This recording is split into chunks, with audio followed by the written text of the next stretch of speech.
All all right. So moving on to news now. We basically have a few news stories to talk about today. The first one, and I just put this up on the front page of the website, is there's been a little picture released of the upcoming New York Comic Con, and on it says "The End," with Dan Slott and Giuseppe Camuncoli credited right below it, and in the bottom left corner, the title "Superior Spider-Man See Friends" panel is stated there, and it says all will be revealed. So, what does this mean? Um, well, for me, I feel like it's really too soon for Slot to basically say, okay, we give up with this Awk thing. I feel like it'll probably be more around May, or like right after the Amazing Spider-Man 2 comes out. Will probably be more when that stuff happens. I feel like the end is probably more like people actually figuring out that Awk is Spider-Man now, and that's what all will be revealed means, is that everyone's starting to figure out that Awk is Spider-Man and that they need to do something about it now, because he's been really screwing with his life. He's been screwing with everybody else's life, anyone who's close to Peter, and so I feel like it's going to become this actual, kind of event thing that's going to happen, and it's going to be the end for Ock's. It's going to be the beginning of the end for Ock's tenure as Spider-Man. Yeah, I mean, I think that this is going to spell the beginning of the end for Spock. I think people will definitely be starting to figure it out, if not earlier than this, at least by this point. But another theory I've heard on the internet is that the end could actually mean the end for Dan Slott. It was recently revealed that Slott is writing a second title for Marvel. And, Slott has had issues in the past with putting out 2 issues of Spider-Man every month. How is this going, how is this second title with 1 issue a month? 2 issues of Superior plus 1 issue of this yet unnamed title. That's 3 issues of comics a month for Dan Slott. Could this be Dan Slott announcing that his run's ending? I don't really feel like that's what it's gonna be. I feel like if it comes down to it, he'll share the writing duties with someone else, because I feel like he's really attached to this. Now if it really is kind of like the end in both senses, where Spock begins to go away, which is basically his pet project, then I think when Peter comes back, he might leave after that. So it could refer to both, but I definitely don't think that they're gonna. I think they're more mutually exclusive than not, and so I do not think that he's gonna go away while Spock's still there. I mean, I don't know. I mean, Christos Gage has co-written a few issues of Superior with Dan Slott.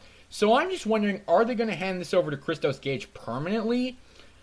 I don't know how I would feel about that, because, I mean, I don't have a lot of experience or exposure with Christos Gage, but I feel like the arc that he worked on, which was No Escape, which was issues 11 through 13 of Superior, was subpar, which is why I mean, I know that Dan Slott was the main writer of that arc, but Christos Gage was also involved in it.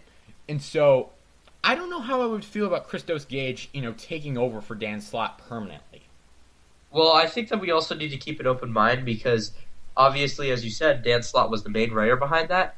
And I think when we see the annual for the Superior Spider-Man, which is going to be written by him, by Gage, I think we can start to see like where he's going with this. And if it's somewhere I like, I probably won't mind it too much. But I definitely don't think that. I mean, like, if anything, Gage and Slott will switch off before Spock goes away, because I definitely think Slott will not go, at least until Ock is gone. I mean, I agree with you on that. I really do. It's just, I don't know. I mean, it's interesting. Yeah. I'm really intrigued with this image, and I want to know where it goes, because, I mean, Superior Spider-Man as a whole has been kind of mediocre in my opinion.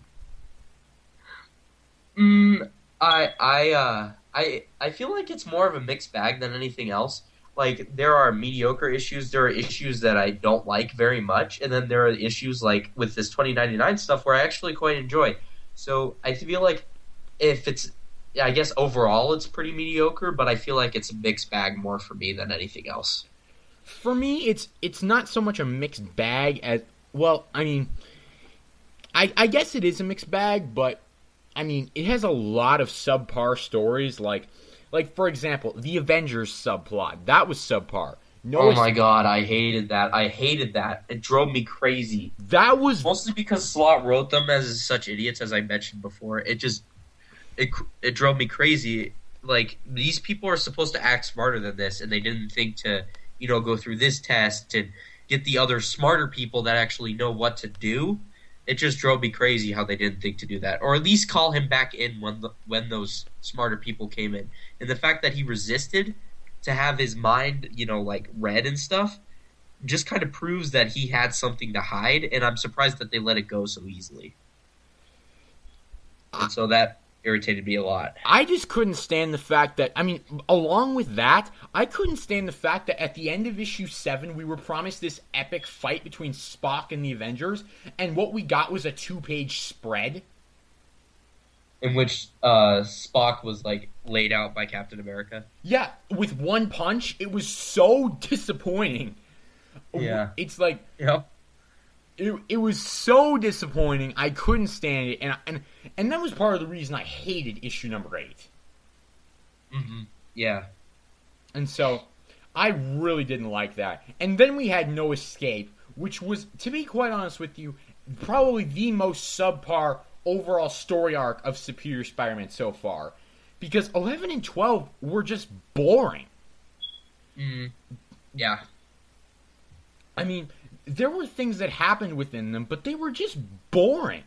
They felt like the most decompressed stories out of all of the Superior Spider-Man run, and even maybe the Amazing Spider-Man as a whole. And Slott's run on the Amazing Spider-Man, I just felt like it was kind of, it was so decompressed that there was basically nothing going on. You could have fit that entire story into one issue, and it would have worked out better on Slott's usual pacing. Maybe 2 issues, but 3 issues was a little... I felt like it was pushing it. 3 issues definitely were not needed for that story arc. I definitely think they could have fit that story arc into numbers 11 and 12. In my eyes, what you could have done is you could have had issue number 11. Okay, you can have that issue. Remove issue 12 completely, because literally nothing happens in that issue, and just go straight to issue 13. That's all you needed to do. And they dragged it out over 3 issues, and it was unnecessary.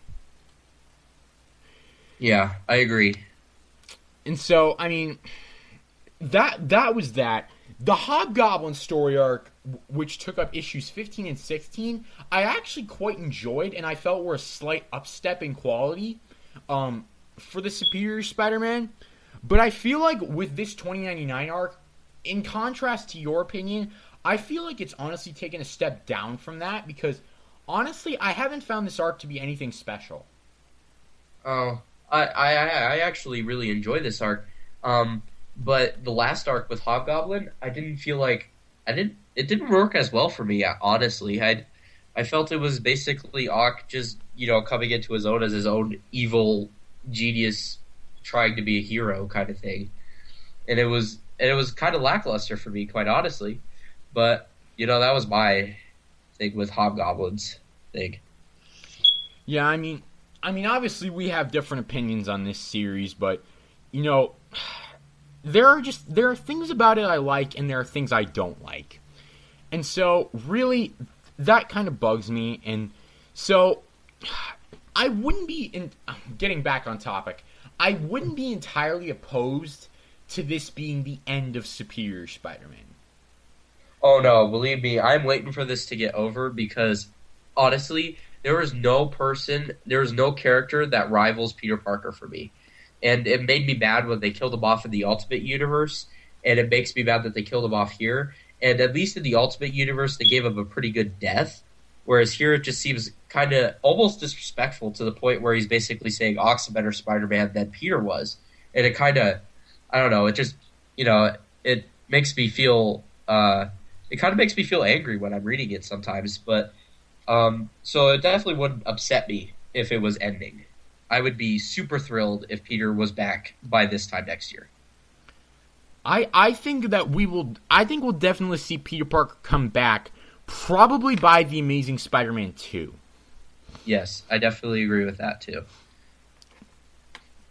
I definitely think that there is going to be an epic return for Peter Parker. But I'm afraid of how it's going to go down because I don't want it to be as half-assed as his death was. Yeah, I agree, but I also feel like if it went like, I enjoyed number 9 up to the point where he basically told Peter that he wasn't as good a Spider-Man as he was. I enjoyed number 9 and how that went down, and so I feel like if they decided to do it in that way and with the Mindscape again and have his friends be like on his side again, I feel like I would really enjoy that kind of battle for his psyche, and if they did it like that, I would definitely appreciate it. I definitely agree with that. If they were to do it in a way similar to number 9, but getting rid of the whole, because a lot of the problems I had with number 9 were that, they were trying to pass off Ock as morally superior to Peter, but I did like the whole, okay, we're gonna have, Peter's friends gang up on Ock like this and all that, and Peter has all this support. I did like that. And so if they were to do it in that sort of way, I feel like it would work. But, at the same time, this is Dan Slott, and I don't completely trust Dan Slott with Peter Parker. Oh, I know. It's, I felt like with Ock, it feels like he's arguing the point that Ock is morally superior to Peter, and I feel like, well, he's going to attack him for having a momentary lapse in judgment over this little girl that's dying. Admittedly, that's, it's probably not the worst. It's one of the worst things that he's done. But if that's one of the worst things Peter's done, then I'd say that he's pretty much in a morally superior state to Ock, who wanted to kill 7 billion people on the planet. 7 billion people. And it's like really hypocritical for basically Slott to say he's morally superior when what did Ock do? And it's just kind of hard to take anything that Ock says with like the morally superior stance that Dan Slott's even trying to push. It's hard to take it seriously. I definitely agree with that. But we need to be moving on here because we've been on this topic for a good 10 minutes now. So, but that's good. That shows that we're both very passionate about this topic. And so the next piece of news that we have is that Stan Lee had an interview with the Huffington Post where he discussed Tobey Maguire versus Andrew Garfield. And he basically talked about, who did he enjoy more as Spider-Man?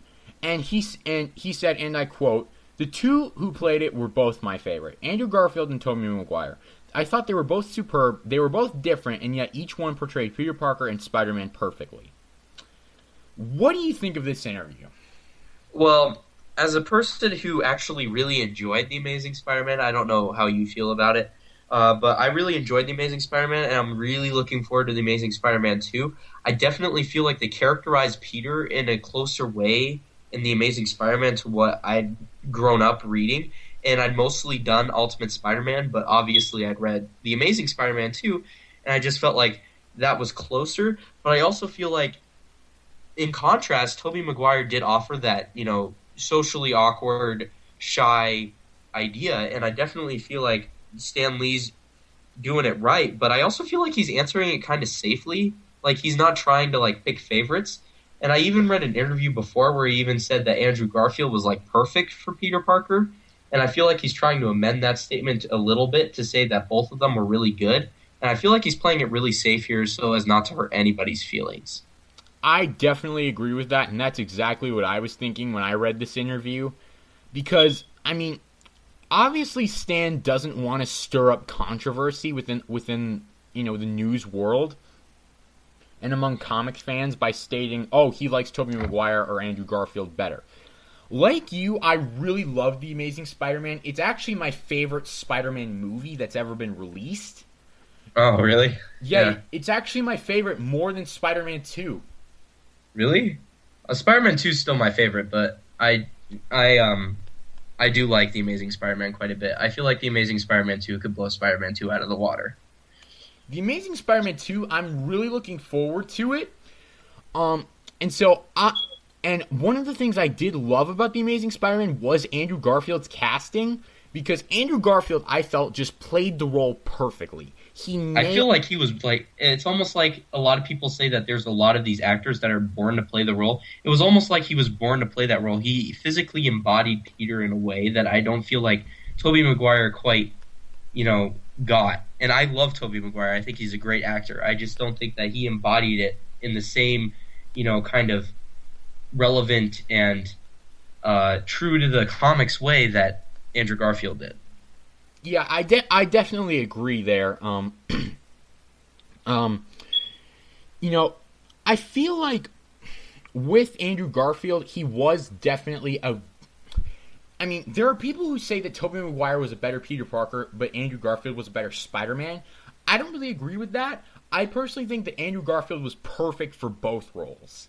Yeah, I definitely agree. I feel like Andrew Garfield embodied Peter Parker, and he did like Peter Parker in a way that I could like relate with him, and I definitely feel like he pulled off Peter really well. And I feel like he pulled off Spider-Man better than obviously Tobey Maguire did, and a lot of people concede that because didn't really feel like Spider-Man to me. It was almost like Batman in a Spider-Man costume in the way he acted. It was very serious. Everything was very, oh, I need to save these people. It never really got to the kind of, lighthearted fun that Spider-Man is supposed to be when he's fighting his villains. And that's what I got in The Amazing Spider-Man. And it seems like they're trying to do that in The Amazing Spider-Man 2. So I definitely feel like Andrew Garfield's got this thing down. Exactly. I mean, I guess the question that we should be asking ourselves is who do we like better? Do we like Toby or do we like Andrew? I definitely like Andrew better as Spider-Man. I think Tobey Maguire, no offense to Tobey Maguire, I think he's a great actor. I love a lot of the projects that he's in. I even love Spider-Man 2 more than The Amazing Spider-Man, even though I really do like The Amazing Spider-Man. I feel like it did better than the original Spider-Man film. I just feel like Andrew Garfield embodies it better and that he is like the definitive Spider-Man, whereas Tobey Maguire was not. I mean, that it's really hard for me because Tobey Maguire is the Spider-Man that I grew up with.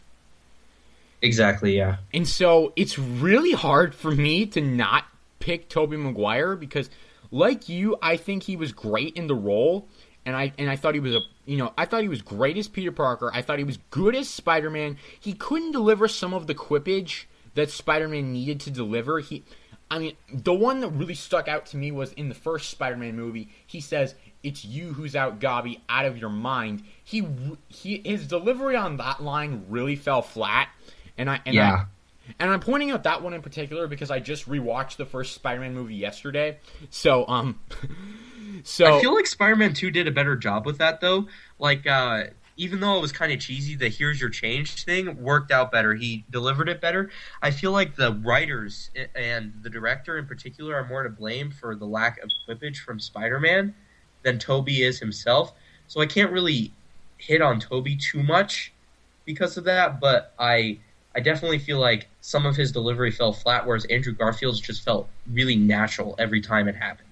Andrew Garfield delivered his lines perfectly, I felt. I felt Andrew Garfield was pretty much on par with how Spider-Man should be. Whereas Exactly. Whereas Tobey Maguire kind of fell flat at times. And so that was the biggest problem for me with Tobey Maguire's Spider-Man, other than the fact that he barely ever used quippage for anything. Exactly. Yep. And so, Tobey Maguire is a good actor. I really like him. But I really do have to go with Andrew Garfield on this one. Andrew Garfield is... Yeah, me too. He's just a fantastic Spider-Man. He really is. Yeah, and so I'm really looking forward to The Amazing Spider-Man 2, and I definitely feel like Jamie Foxx, while a lot of people have like this sort of racist kind of way of looking at it, where they're like, "Oh, he's black, he can't play the white Electro." It kind of digs into my skin a little bit. Anyone who says that needs to shut up. But Jamie Foxx, I feel like he's a great actor, and despite some of the stuff he says, which admittedly can be a little over the top, I don't really care what kind of person he is. I care more about what kind of performance he can deliver. And so I feel like he's going to do a really good Electro, and I definitely feel like Paul Giamatti, even though he's a sort of odd choice for Rhino, I feel like the over-the-top nature that he usually gives in his performances is perfect for Rhino. I'm definitely looking forward to seeing Jamie Foxx and Paul Giamatti as Electro and the Rhino, and I'm definitely looking forward to The Amazing Spider-Man 2. And yes, that's a nice segue into our next topic, which is Jamie Foxx was recently in an interview, and he is quoted as to stating that there has been talk of the Sinister Six in an upcoming Amazing Spider-Man movie. So what do you think of this? Would you like the idea of a Sinister Six film? Well, see, the thing is with the Sinister Six, I hear a lot of people saying, well, look at Spider-Man 3. It wasn't able to handle 3 villains. Well, that was more an execution than anything else, and I feel like the stories didn't overlap. It felt like when I was watching Spider-Man 3, I was watching 3 separate movies, and that they were just trying to like shove them all into one movie. Whereas I feel like if you're going to connect it and work with that, then it works out well. Another thing that I'd like to point out is that it's more like an Avengers ensemble thing, where they're introducing all the villains first and then bringing them all together. So it works out better, and you don't really need to focus on doing all the origins for all the villains when you already have the villains already set up. And it would even work better because it's within the same series itself. So you don't have to even set up these characters because everyone who already watched the previous films already knows who they are. And so you go into that film and you already understand it. And so I'm definitely thinking that it's going to be a really cool, awesome film, and I would definitely enjoy seeing the Sinister Six on screen. I definitely feel like that would be like something unprecedented in a superhero movie. And so I'd definitely purchase a ticket, and I'd even go multiple times just to see the Sinister Six. So that's my take on that. I mean, I'm going to go see a Spider-Man movie multiple times regardless. Yeah, me too. But, I don't really know how I feel about a Sinister Six movie because, like you said with Spider-Man 3, Spider-Man 3 had 3 villains and they couldn't handle it. Now, I get what you're saying with, these villains are, will be previously established and everything. But even then, I feel like there won't be time, appropriate time to give to everyone. Obviously you're not going to give, obviously not everyone's going to have a main story. There's going to be 1 or 2 guys who really drive the Sinister Six. Mm-hmm. But, I mean, I just don't know how I would feel about it. I mean, I feel like it would probably be more like the ultimate version of the Sinister Six, where Green Goblin's leading it, and I feel like every iteration of the Sinister Six, it mostly focuses on the leader's motivations. So I feel like the leader of the Sinister Six will be the headliner, whereas it would basically reduce all the other villains down to subordinates, which I'm actually okay with because they each got their own film to basically build up who they were. And a lot of these villains I didn't even really feel like were strong enough to carry their own movie in the first place.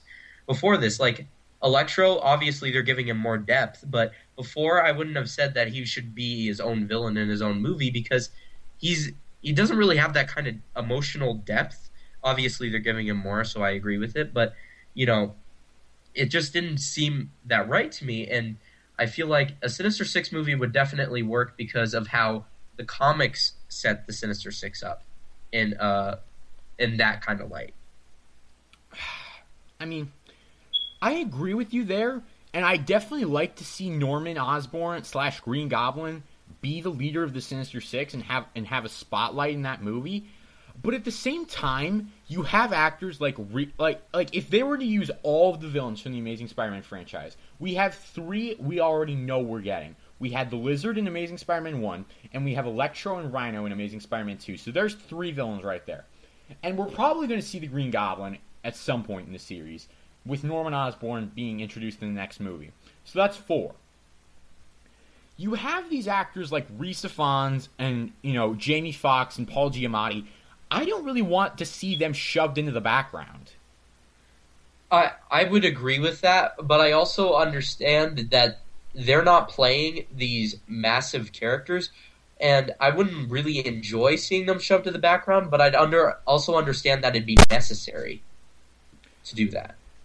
I understand that too. It's just, I don't know. I mean, it's just like, I guess it just depends on the way they pull it off, and I think that it wouldn't be too difficult to pull it off in a way that I'd enjoy it, mostly because these movies are more summer blockbustery, and so I don't really think anyone that isn't, too into Spider-Man is going to really care if the other villains get shoved to the side. It'll just be the fans, and I think that they can still pay off the fans in a way that's, that works, and I feel like it'll just be a cool action movie to go see and have these villains fighting him, and obviously they have, more than anything else, they are just mad at him for what he already did to them.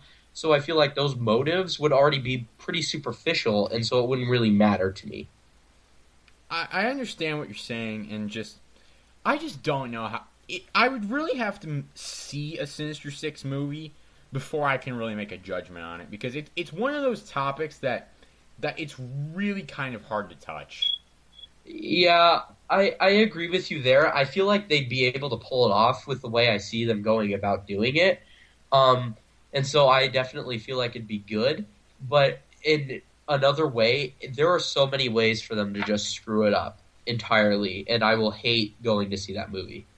That's what I'm really fearful of, is how many ways they can screw this movie up. And so, yeah, but I also think that there was so many ways that they could have screwed the Avengers up, and now Marvel's having a bigger hand in everything that Sony's doing with Spider-Man. So I feel like if they do actually, listen to Marvel like they've been doing in the past with the original Spider-Man film, I feel like the Amazing Spider-Man, I feel like they'll be doing really well with what they're doing. I mean, a Sinister Six film, I feel like it's going to be either black or white. I don't feel like there's really any gray area there. I feel like it's either going to be really good or really bad. I feel like that was basically the Avengers too, and that's the way that it would work out too with the Sinister Six. I completely agree that it's probably either going to really suck or it's going to be really good. So, I don't know. I guess we'll have to see, but I'm definitely optimistic about it. All right, and our final news topic of today is that the Amazing Spider-Man title is going to be returning to shelves in the comic book store. Yes, ladies and gentlemen, David Morrell and Klaus Janson are teaming up to bring you Amazing Spider-Man number 700.1 and 700.2, and then another creative team that is, as of yet unnamed, is going to be bringing us Amazing Spider-Man 700.3, 0.4, and 0.5. So, what do you think of this news? I definitely think that this is a good news for Peter Parker fans, and a lot of people thought originally with the solicits, the original for like 700.1, it was a little difficult to understand. They were kind of misleading, saying that Peter Parker returns. They're definitely flashback stories, and I think we've been hearing about these flashback stories for a while. And so, I'm definitely looking forward to these because I've been missing Peter Parker in comics for a while because obviously in the Ultimate Universe he's gone, and in this universe he's gone for right now, so I'll definitely be picking these up. And I also think this also kind of signifies the beginning of, Peter Parker's return, because even if it doesn't happen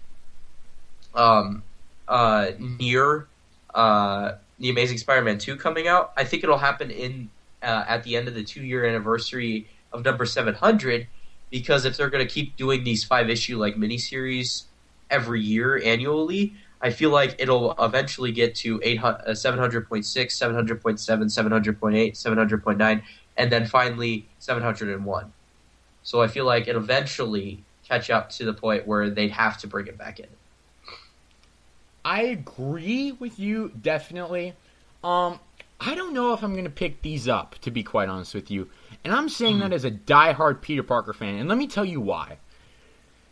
A lot of these flashback stories have been received very poorly by Spider-Man fans. And a lot of them have not been the best. And so I'm a little bit, how should I say, cautious in what I'm going to pick up, because I've read the solicits, all right? And a lot of the solicits really don't even sound that good. I feel like they're more of a return. Basically, they felt more to me like a return to Peter Parker's teenage years, which I'm always game to read more about. I feel like it'll be like Spider-Man Season 1, which I heard was pretty good. I haven't read it yet. I should definitely read it. But, yeah, that was basically my take on that. Spider-Man Season 1 is actually a very good book. I have read it. Yeah, I'll have to check it out. I heard it was very good. Yeah, it's actually a very good book. And so, with this news, while I'm excited that Peter Parker is going to be getting a story again, or stories again, I feel like these out of continuity Spider-Man stories, really, they aren't going to be having any effect on anything. And you're going to be charging me $3.99 for flashback stories that aren't even in continuity, that aren't going to have any effect on anything. It really makes me question whether or not I'm going to pick this up. I actually do agree with you that it's kind of they've become that the stories themselves are sort of irrelevant to the continuity, and they're kind of just there to like as anniversary issues. But I still feel like I've had a long time without Peter, and maybe I'm just playing right into where they want me to, that I would pick them up because they're stories about Peter Parker. But I do agree with you, and I do understand where you're coming from. So, yeah, I'm cautiously optimistic about these as well. All right. So, that's really all we have to say about this storyline.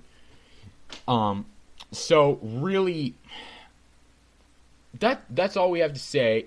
And so with that, I think we are going to end this little podcast here today. So Thomas, any final words for the listeners? No. I would really like to say Excelsior, but that's more Stan Lee's thing. All right. So with that, we will see you guys later, and have a great day.